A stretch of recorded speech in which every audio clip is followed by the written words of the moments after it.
Hi, this is Benjamin Toth at the University of Delaware Percussion Seminar, and I thought I'd talk a little bit about the gear we use for Marimba Spiritual, which again was influenced by my time in the percussion group.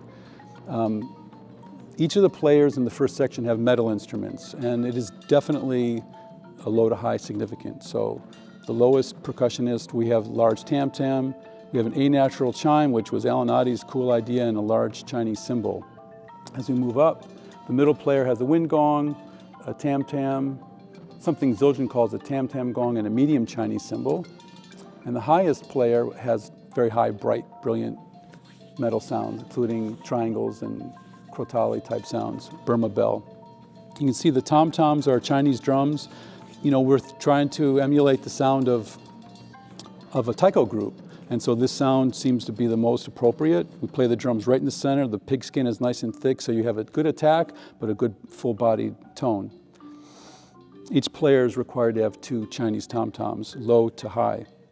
And then that's of course used in the final section, but the middle section is all wooden instruments. So we have a couple log drums. This one is a Black Swamp. This one is made by Ron Vaughn, very recently purchased through Steve Weiss. And as we go up through the setup, we have the mid-range are temple blocks, also made by Ron Vaughn, and we have some playwood, piccolo wood blocks.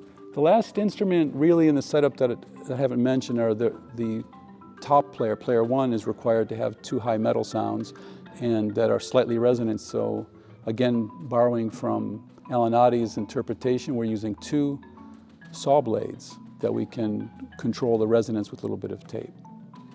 So for the marimba part, I have an array of mallets. If I can remember what they all are. For the opening movements, I use the Zhivkovich model, Schlagkraft mallets.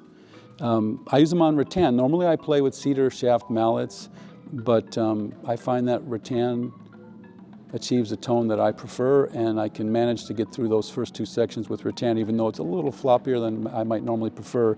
I chose to prioritize the sound, and I think they sound beautiful.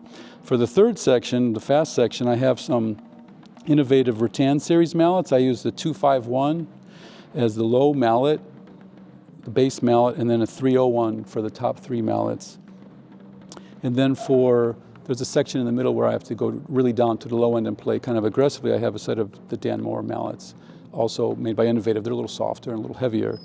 And they work really well. Of course, they're all in rattan, which helps with a piece like this, and they're a pleasure to work with. If you're looking for these mallets or any of this gear, you can find it at Steve Weiss Music.